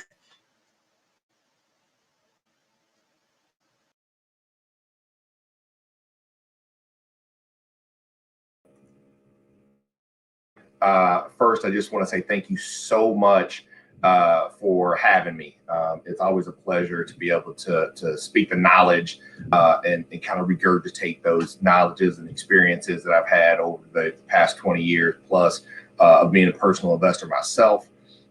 There's a lot of mistakes that I made and learned along the way. I had a great mentor that I grew up with, that his father and grandfather were in the business. And in turn, he also is now in the business. And collectively, they have about 2,500 doors in Louisville. So pretty big time. What I want to talk to you today about is being able to gain the money. What steps do you need to have in place before you actually start to invest? The last presenter, Mr. Mays, hit on a couple great points in regards to getting your finances in order before you actually start to look to invest. Make sure that you can pay your bills and you're comfortable in a very comfortable financial position before you try to do this, or you will fail. You'll stumble down the road and ultimately fail. Now, for my point, I want to talk about how to get your regular type of investing financing outside of hard money. I think hard money is definitely an option for folks if you need to get started and you have credit issues and things like that. That's definitely a great way to get started to be able to use capital for someone else. Mine is just your normal, regular, what do I need to do in order to get bank or mortgage company or mortgage broker financing? So I'm a senior loan officer with Ruoff Mortgage. That's Ruoff Mortgage here in Louisville and surrounding areas. The first thing I would say is be able to be prepared. What are the things that you're going to need to look at to make sure that you're prepared to be able to obtain financing? The first thing is you're going to need to make sure you need to know where you are credit wise. A lot of people use lower my bills, or your credit card statement may have an app or a function that gives you a credit rating. You may use there's a whole bunch of different ones out there now that you can subscribe to. They monitor your credit and they give you your credit score. Now, we like to call in the business kind of like Acme. When the Roadrunner and Coyote would be fighting, Coyote would open this big box that said Acme on it. Those type of credit scores are for entertainment purposes only. Those are a completely different algorithm that calculates the credit score, and it is not what a bank or a lender is going to use. So we use the 3 credit bureaus, which is TransUnion, Equifax, and Experian. Those are 3 credit bureau scores divided up by region, depending on where you live in the United States. Most of us on the Eastern Seaboard are going to be heavily TransUnion based. So your TransUnion score is going to be the most accurate based on where we live. The further that you get out west, you'll get into Experian and Equifax, being in the Midwest, and then out to the far west coast.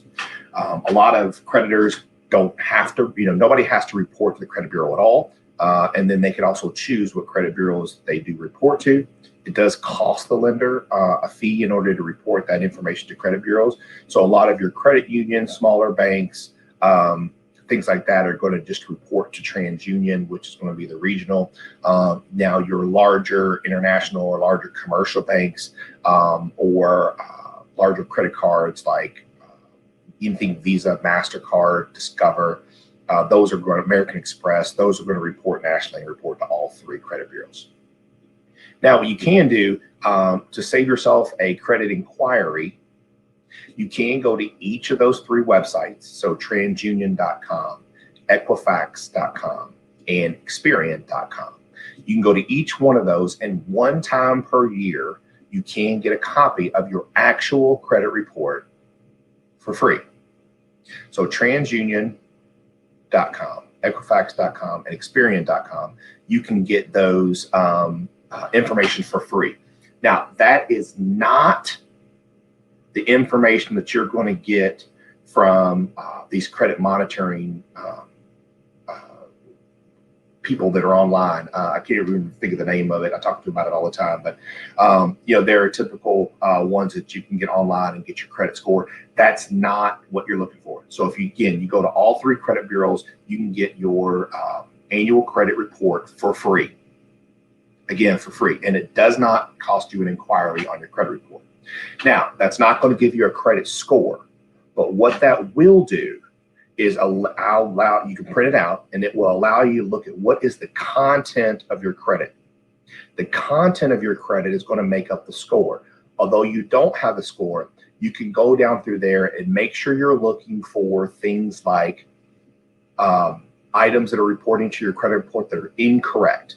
I looked up a study this morning. Their national statistic is there's 83% of credit bureaus that have inaccurate information on there.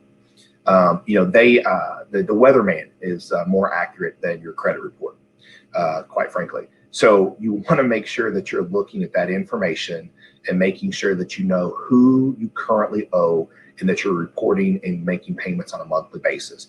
That information needs to be on your credit report. So it needs to be on there and it needs to be accurate. So if you're going through there and you see something that you don't know what it is, or you're for sure that that's inaccurate, you can dispute that item on your credit report. And we'll talk a little bit about that in just a second. Once you just go through there and you assess all the items on your credit report, you want to make sure that we dispute the items that are incorrect or on there and you don't know what they are, they don't belong to you, period. In addition to that, you want to make sure that the accurate information is reported on the items that you are reporting on a monthly basis, that you are paying, and that it is accurate. You want to make sure that the credit history is reporting on there accurately. And maybe I'll be blessed to come on another time and talk a little more in depth about credit. But what we're here today is the steps of what you're going to need to take in order to be able to get money from a lender. So once you kind of have that assessed, you know what that is. You want to come to someone like myself. We'll do a credit profile. So we'll do a complete 1003. So that's 1003. That's the actual technical name for a loan application. So that's a mortgage loan application, application 1003. We'll fully complete that. That's going to be all your demographic information, your credit, your social security number, your date of birth, your address, where you work, very detailed information about how much money you make, how you make that money. Are there any additional sources of income? Specifically, what are they? Where do they come from? Like, it's going to be very, very detailed. That information we take, and then I'll evaluate that information. So once I start evaluating that information, I'll pull credit. It will be an active, actual inquiry on your credit. People ask me all the time, well, if I'm just looking to get pre-approved or I'm just looking to know what's on my credit, does that matter? Does that hurt my credit? My answer to everyone is always, if you have good credit, it's not going to hurt you. If you have bad credit, you've already damaged it enough, it ain't going to hurt you. So we don't know where to start unless we have that information. So therefore, we are not going to know where you need to be and what plan you need to be on if we don't know where to start. It's like getting in your car and just driving aimlessly and hoping to get somewhere. Once we pull all three credit bureaus, we'll have that information. Once we have that information, we'll evaluate it. And evaluating, that's going to be, what is the credit scores? What's the content of your credit? Do you have any collections? Do you have any public recorded information? That's going to be liens, foreclosures, any repossessions on any cars, vehicles, furniture, anything like that. Repossession is going to be on there.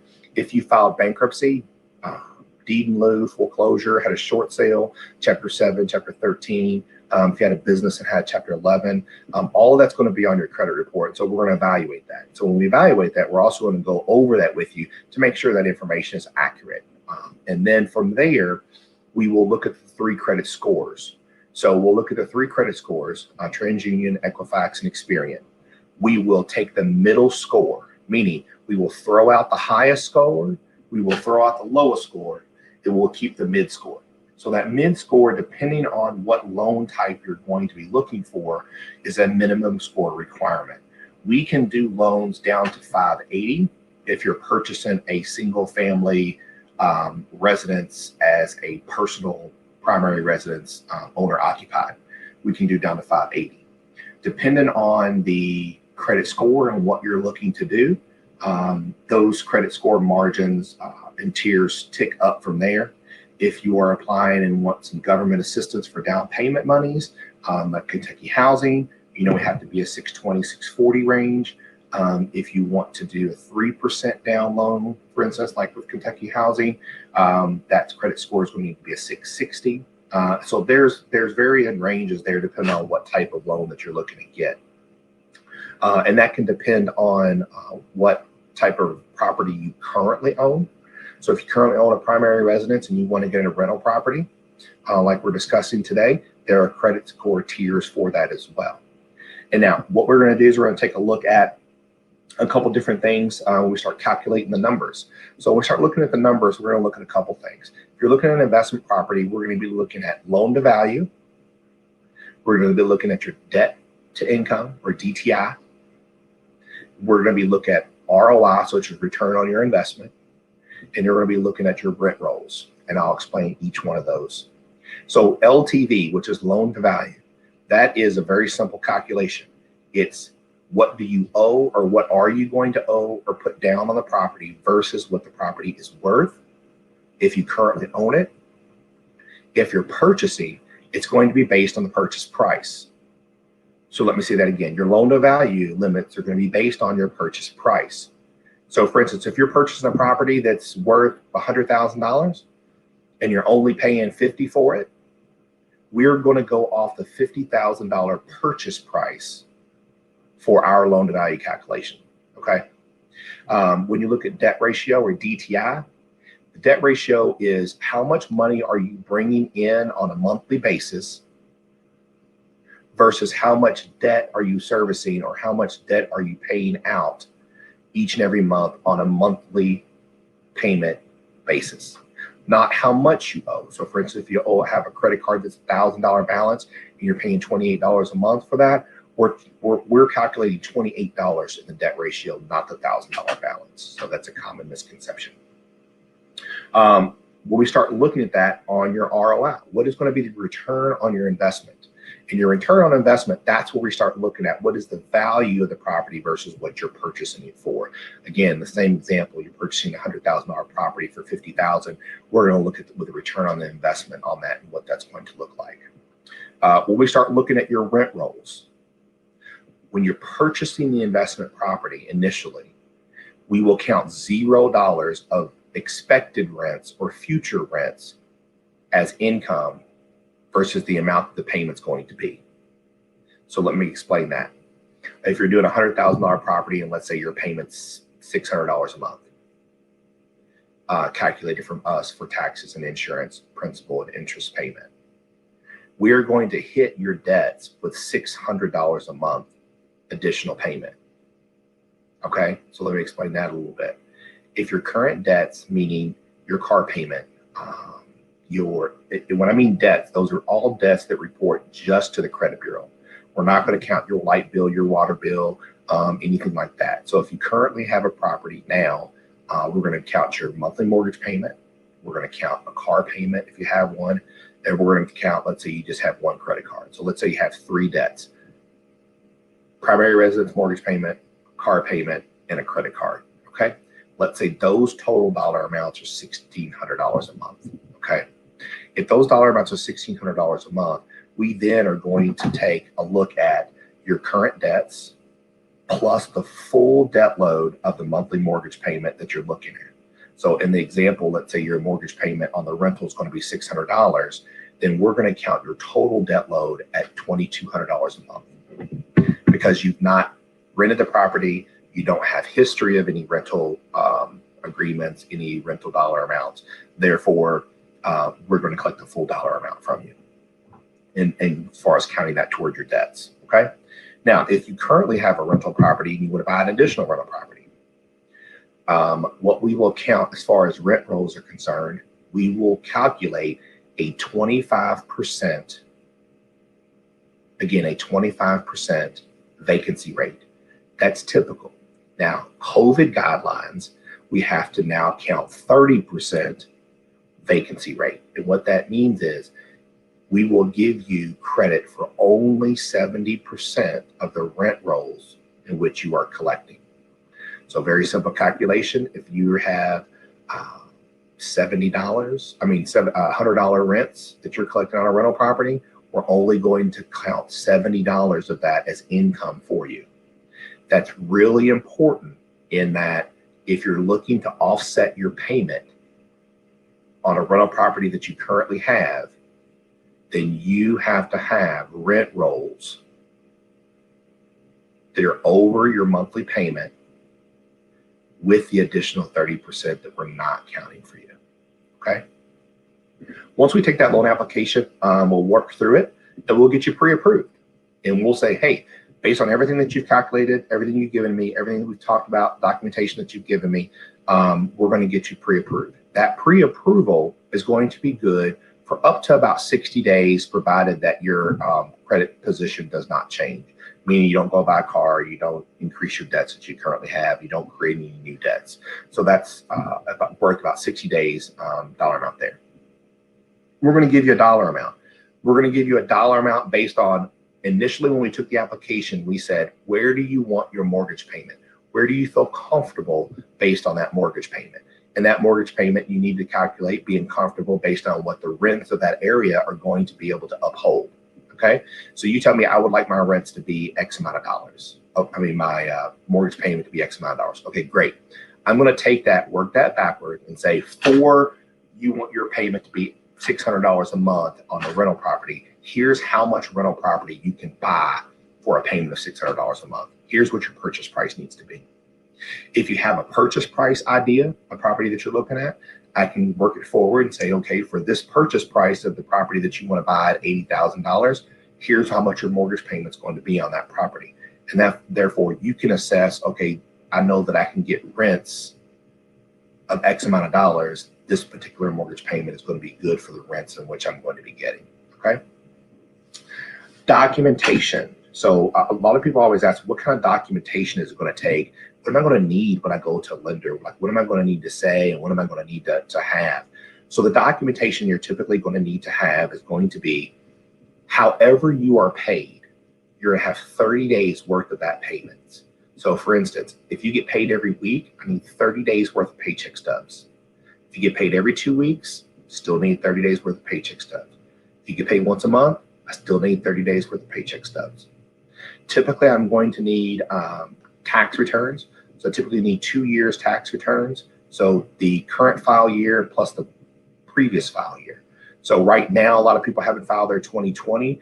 I would be asking for 18 tax returns and 19 tax returns.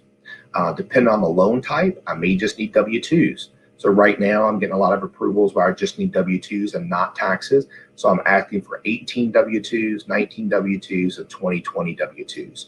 Or if you're a 1099 contracted employee, I need 1099s for those same years. If you collect Social Security, I will need a Social Security 1099 for the previous year and your award letter statement, which states how much you'll be getting in a monthly basis for 2021. That's the income piece of that. I'll need your last 60 days bank statements, and be sure that those bank statements don't have any overdrafts or anything like that on there. If they do, let's talk about that. I can help you structure those bank statements in a way where that's not going to necessarily be the case. I need a clean, clear copy of your driver's license. You need to be thinking about homeowners insurance. Who are you going to have your homeowners insurance with? The person that you have, if you have a current home now, the person that has your current property insurance may not be the best person for your rental insurance. A rental insurance policy is completely different than your homeowner's insurance policy. The person who has your automobile insurance may not be the best person to have your renter's insurance. So that's a good time to kind of take a look at bundling that. And that would be a good time if you ever thought about shopping out insurance or changing insurance companies. That would be a good time to look at that to do. I need your prior, if you have a current mortgage and a prior on any mortgages on any number of properties, I'll need a prior month statement for any mortgages that you currently have. So if you're a primary residence owner, I'll need the mortgage for your previous home, your current home. Once I get the documentation and you go out and purchase a property, you're thinking, okay, great, I know exactly what I want. You contacted the agent, you go look at the house, it's the perfect house for you. And that house is, I approved you for $100,000 and you found a house at 120, let's say. During that pre-approval process, I'll give you a dollar amount per thousand for you to do a quick calculation. So for instance, if I give you $7 per thousand when we talk about your pre-approval, okay, that would have been $100,000 I approved you at, payment of $700. $7 per thousand. So you say, okay, well, what if I find something at 120,000? Then you're going to take 120 times $7. Your payment's going to be approximately $840. So that way you can real quick calculate about, is this a property which I can get rent rolls and I can really do. Once you get the pre-approval, we give that to your agent. once your agent establishes a contract, you send me that contract. From the time in which you do your contract to the time in which we close is about a 30-day time frame. In that time frame, you can be setting up your contractors. You can have people go in, give you the bids and estimates. So as soon as we close, you're ready to go. That's my presentation today on what you're going to need in order to lead up to your pre-approval, and then what you're going to do during your pre-approval, and how the process is going to go after you get a contract and securing the property. So, maybe another time I can come back to you and get to more detail about credit. A lot of people think they have bad credit or don't have credit at all, and that's what's stopping them. It's not what's stopping you. So I can help you with that too, and talk a little bit about that next time. Do a deep dive, and for those folks that feel like they have bad credit, give them some advice in order to quickly turn that around.